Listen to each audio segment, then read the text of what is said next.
Doctor Babasaheb Ambedkar यांचा महापरिनिर्वाण दिन आहे. याबद्दल मी 2 शब्द सांगणार आहे, जे तुम्ही शांतचित्ताने ऐकावे अशी नम्र विनंती. होता सिंहासारखा आमचा बाबा, नव्हती त्याला कुणाची भीती. होऊन गेले वर्ष जरी किती, आजही बोलावते आम्हाला ती चैत्यभूमीची माती.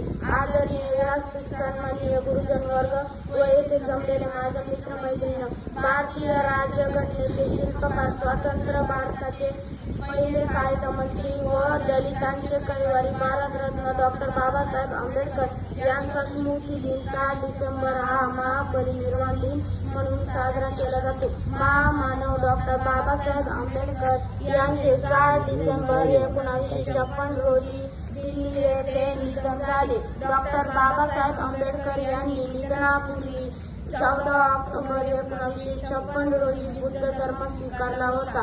त्यांना लोक बुद्धस्त मानतात. डॉक्टर बाबासाहेबांनी दलितांची स्थिती सुधारण्यासाठी अथक परिश्रम घेतले. अस्पृश्यता संपण्यामध्ये त्यांचा मोठा सिंहाचा हक्क होता. जाता जाता एवढेच बोले, नमन त्या पराक्रमाला, नमन त्या देशप्रेमाला, नमन त्या ज्ञानदेवताला, नमन त्या महापुरुषाला, नमन अशा आपल्या बाबासाहेबांना. अशा महामानवास माझे कोटी कोटी अभिवादन. धन्यवाद.